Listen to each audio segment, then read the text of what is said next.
Hello, honors anatomy and physiology students. I am coming at you with your very last lecture here before we go on spring break. Hopefully it'll be kind of short and sweet.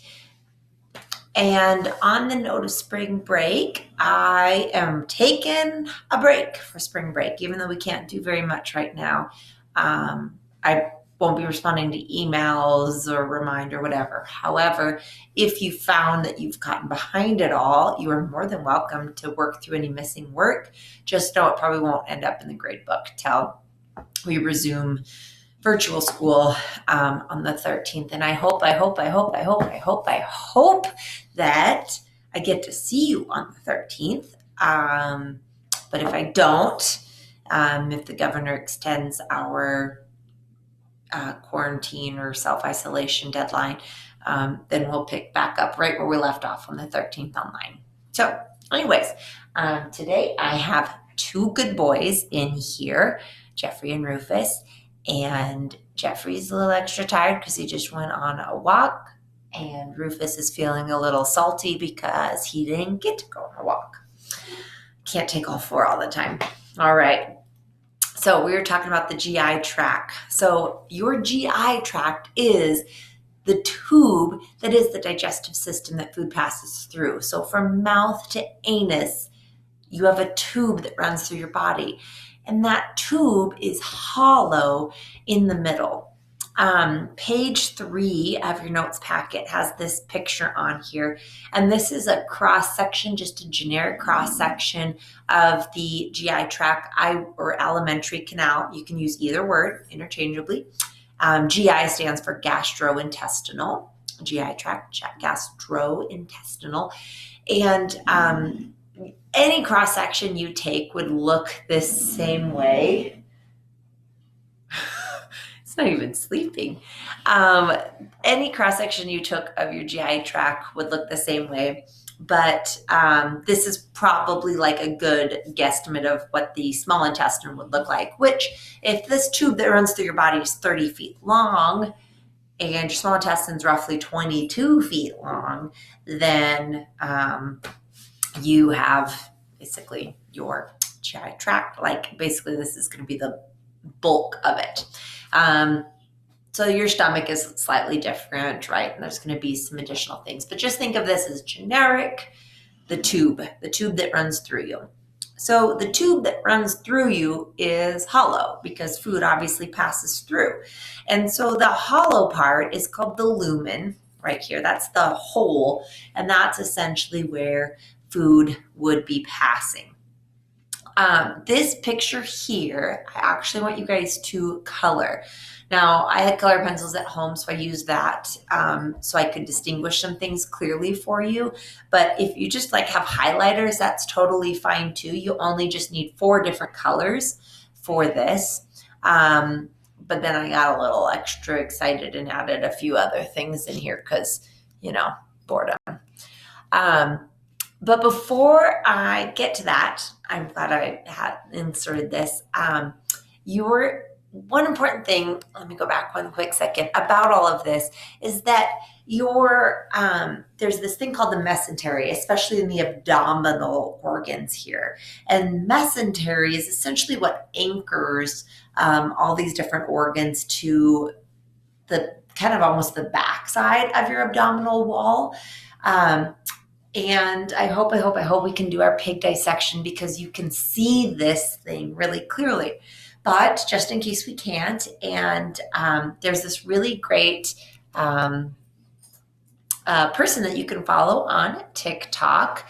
If you just looked up IOHA, this is the Institute of Human Anatomy. And what is super cool about this account is that they take tons and tons of cadaver videos and show you different things in quick snippets. He's got tons of great videos. And so he had one posted the other day of the mesentery. So if this plays for us, he's going to show you this is a human cadaver, the mesentery, and how it works in the body. So let's see if I can get this to pull up here. Okay. All right. This is the one. Make sure my volume's up. On want to show you something really cool that not a lot of people know of. You see, because this is the small intestine, but it's attached to the body with this yellow, very vascular tissue called the mesentery. Now, this mesentery helps drain the nutrients that the small intestines absorb and bring them into the body, into the liver. It also attaches the intestines to the body wall.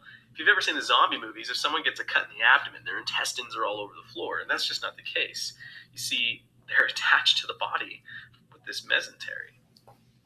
It's pretty cool show stuff. You something really. So anyways, most all of this here is showing you different body parts. You know what, just for fun, because we did respiratory system, here's a bit of trachea. This is your trachea, or what you would probably call your windpipe. And I want to show you that it has this really cool ability to act like an accordion. You see, that comes from these pieces of cartilage being connected by soft tissue. And this increases its flexibility and mobility. And that's useful when you're doing activities such as coughing. You see, if I turn it around, we can also see that it has this soft groove in the back. That's called the trachealis muscle. When you're coughing, what will happen is this muscle will contract and help shorten the tube, as well as collapse it inwardly like this, helping to further expel air. For example. All right. This is your trachea. Anyways, if you're on TikTok, that might be an interesting thing to follow. I'm not sure if they have an Instagram, but it would definitely be worth looking into. There's lots of great medical and anatomy things on Instagram. Okay, so getting back into our slideshow here, we're going to take a look at this drawing.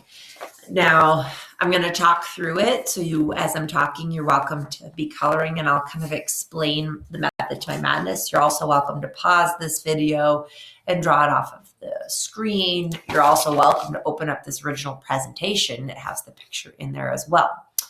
So he was just talking about the mesentery. So you have one label, right, that's coming off of this section here. So if this were the small intestine, this would be that piece of tissue he was showing, that mesentery that's attached to the abdominal wall, as well as like leading all those blood vessels to the liver, as he mentioned. Okay. A few other labels before I get into the layers here. These little circles here, there's 3 of them, and I colored them green so they would be distinguishable. Those are lymph vessels. You also see in here these other little dots and speckles. It doesn't really matter the color, but I just colored some red, some blue to represent the blood capillaries that are found in this layer. We also have quite a few glands that are a part of the alimentary canal. Some are external, so you find them outside of your tube, and then some other ones are internal, and so you'll find them in this layer here, the submucosa layer. And so just because they're glands, I just kind of colored them like a yellowish orange. Yellow would be just fine. But this piece right here, okay, is this muscular layer. It's called the muscularis layer. Let's see, what else do I have here to label? The label here that's going to these ridges up and down, up and down, up and down, up and down that are surrounding the middle portion. That's the villi. Different from microvilli, but a villi just means a finger-like projection. These are pretty large, especially in the small intestine. We'll mean pretty large for, it's visible with the naked eye, I guess I should put it that way. And different from microvilli because they're larger, but these finger-like projections. We'll talk more about that when we discuss the small intestine in detail. And then the one other label that you're going to draw a line to, okay, as you're coloring things, these dots here in this layer, I added as green dots after I was done coloring, and labeled those as MALT, mucus-associated lymphoid tissues, which should sound familiar from our lymphatic system. MALTs were all in and around the mucous membranes. So speaking of mucous membranes, let's talk about these layers. When we talk about the layers of the alimentary canal or the GI tract, we usually talk about them from the inside out, because when we think of the physiology of the, there goes an horn. When we think of the physiology of the GI tract, Usually we're concerned with food here in the middle and then how it gets pushed out. And so as I talk about these layers, I'm going to talk about the innermost layer working my way out because it's basically the area that'll be closest to the food as I work my way out. All right, so the lumen, that's just the empty space food would be in. It would first come in contact with this layer. And this layer is technically from kind of this purplish outer section to the villi here. And that's called the mucosa layer. So since that outer layer I sort of marked with purple, I colored my box with a little outer purple. But you could shade the whole thing one color, purple or pink, whatever.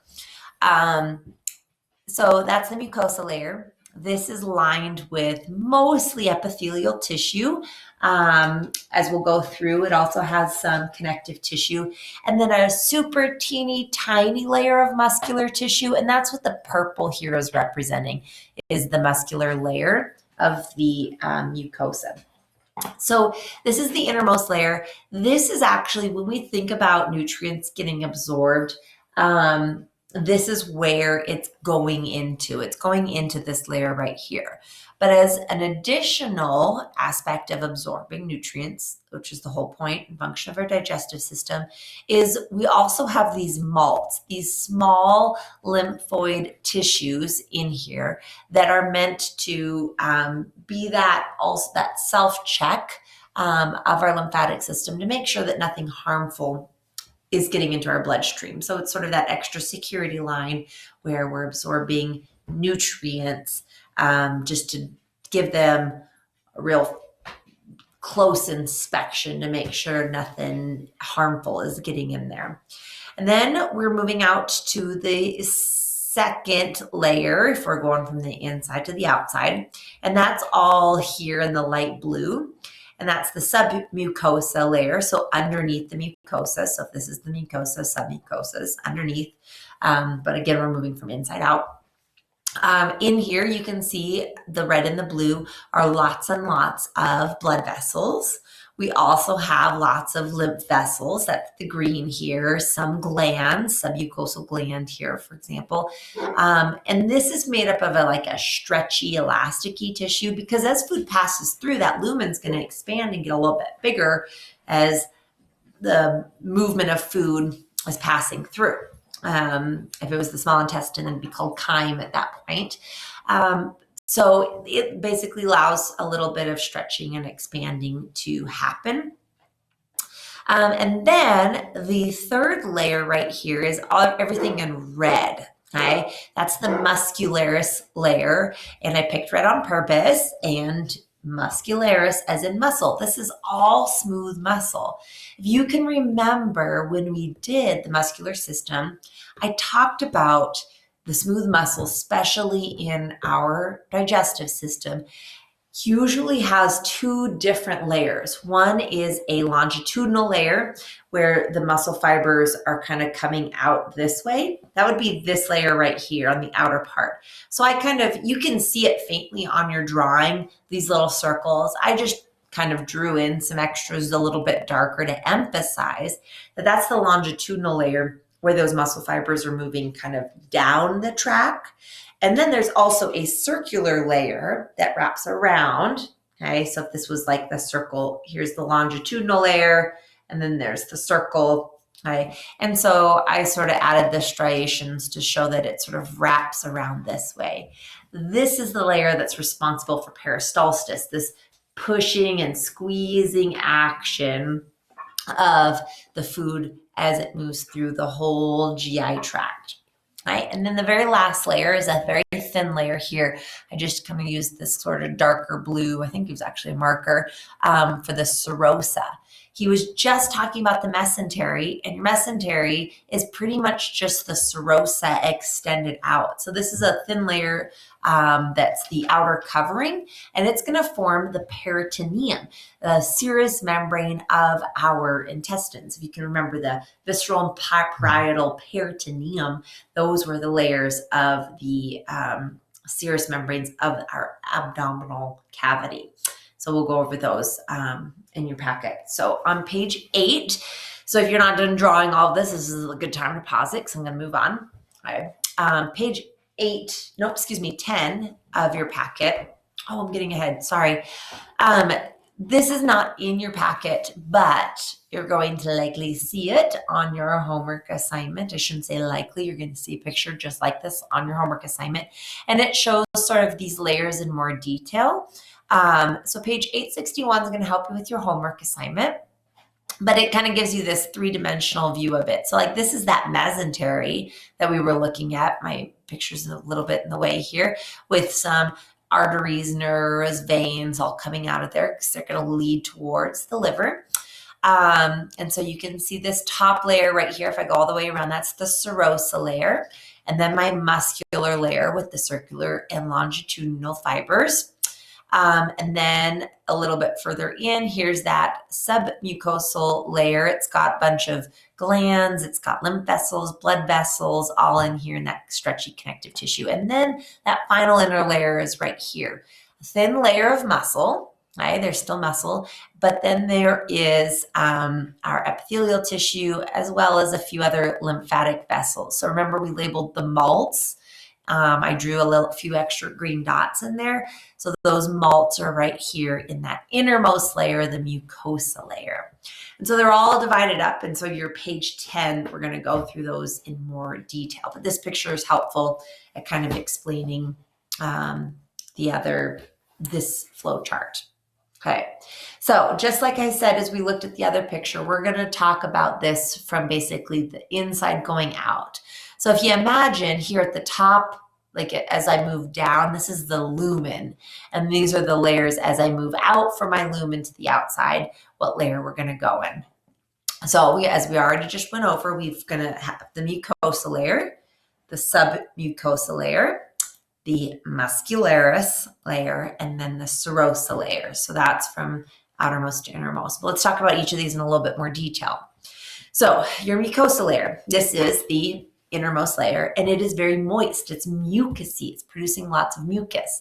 And this is essentially where most of the absorption is going to happen. There's 3 layers within this layer. The first layer is the epithelium. And there's 2 different types of cells that you find or tissue types in this. Okay, so this is the lining that the nutrients are going to move through in order to get to the blood vessels. Okay, so the epithelium is that first sort of layer that's lining everything. And it is important because we don't want just anything to get in. We want to make sure the food is digested. We're only absorbing the things we need and want, the nutrients. So we have stratified squamous epithelial. Remember, that's pancake-like, lots and lots of layers. So the stratified squamous epithelium is there because, one, as food passes through all day long and the enzymes and chemicals are dumped into our GI tract, these cells get sloughed off constantly. Just like our skin wears off from all the wear and tear and rubbing, so does this layer of our epithelial tissue. And so it's stratified squamous, constantly regenerating and replacing, and the old cells pass out and they end up moving out of our body in feces. We end up removing lots of those dead sloughed off cells in our waste. And then you have simple columnar epithelial as well. And this is sort of where more of the absorption actions are going to happen. The middle layer of the mucosa layer, it's called the lamina propria or propria. This is the loose areolar connective tissue. And if you can remember from way back when we had our tissue chapter, this is really has lots of elastic fibers in it. But more, so it's kind of just holding things together, but mostly it's just holding in place a whole bunch of capillaries. They're going to be absorbing all of those digested nutrients. They go into that layer right there. The malts, as we labeled, are there as well, absorbing, doing the extra pat down of some of those things going into our blood stream just to make sure everything is good and healthy, that we're not absorbing any harmful bacteria or getting food poisoning or something. And then that outer layer of the mucosa layer is that more muscular layer. And so it's called the mucous muscle layer, and it's smooth muscle as well. It doesn't function very much to push food through, but it kind of can like move and shimmy things a little bit. Like if you have to get some digestive things in between those villi, right? It sort of is able to have a little bit of moving and shuffling essentially of this stuff in the lumen as it moves through. But it's not super powerful, unlike the muscularis layer. Excuse me. So moving on to the submucosal layer, the main job here is that it's full of blood and lymph vessels. All of these smaller capillaries that were absorbing the nutrients are going to fuse up into here. This area has also areolar connective tissue, but this one is thicker, super duper elasticy, holds everything in place, much like this did over here. But this one gives it a really stretchiness. So as food is passing through, it's able to expand, right, and not tear if you were passing a large amount of substances through your digestive tract. You just ate a giant meal, right? And so you have a large amount of stuff passing through. It's able to stretch with that. Then you get to the muscularis layer. It's all smooth muscle, and it's got the two layers, the circular and the longitudinal. We've talked about this before. It's responsible for peristalsis and the moving, that rhythmic squeezing of things as we pass it through the GI tract. Much thicker, much more strong, pretty muscular section. And then the last outer layer, it's very thin, the serosa. It's the outer covering. It will fuse into the mesentery. It's not exactly the same thing, but it will eventually form it. It just is like a smooth covering that ends extending out. And there's different parts to this. So you have the visceral peritoneum and then the parietal peritoneum. Now, I want to review this with you. So remember serous membranes, all the different membranes of our body. We have mucous membranes. Okay? This portion is referring to the abdominal cavity that's not open to the outside. So again, I'm far away from the lumen. Okay, I had to go through all these layers, and now I'm on the outside of my small intestine, but still in the cavity of my abdomen. Okay. And so I have that serous membrane. There's two layers. All right. Remember that idea of a fist in a plastic bag, and there's two layers. One of those layers is touching the organs themselves, and that's the visceral peritoneum. And we call it the peritoneum because it's just in the peritoneal cavity or abdominal cavity. Is where that word peritoneum comes from. And then the parietal peritoneum would be the second layer that lines the abdominal wall. All right. I put this in parentheses because it's not typically described as being part of the serosa, but the visceral and parietal peritoneum are pretty much the same thing and connected. So it kind of extends out that way. And then the other piece of this, okay, another word that's really common and associated with this is called the mesothelium. And the mesothelium is basically the outer layer of the serosa. Right? The visceral peritoneum is what's touching essentially the muscularis layer. And then the mesothelium is the outer layer of that. You can have mesothelioma, which is cancer of that layer of your GI tract. And it is made up of simple squamous epithelial. So instead of lots of layers of flattened cells, it's just one single small layer of cells on the outside. In the abdomen, we call it the mesothelium. If we move up to the esophagus, it has a different name, and it's called the adventina. Up here, but it's the same structure. They just give it a different name as it's up in the body here. Okay. Anyways, I think that is about it as far as your notes go for today. And I hope you guys have a great spring break. If you're watching this both after 10:30 a.m. on Friday, I hosted a Zoom meeting just as practice for fun, kind of to check in, answer any questions you all might have, and just to say hi and have a little social time before spring break. anyways, I hope you guys are well, and I hope this ends soon. But you guys are doing great. You're sticking up on your homework. You guys have great routines. I'm super duper proud of you. You guys have been keeping in contact with me when you need things. So keep up the great work. I miss you like crazy. We'll see ya.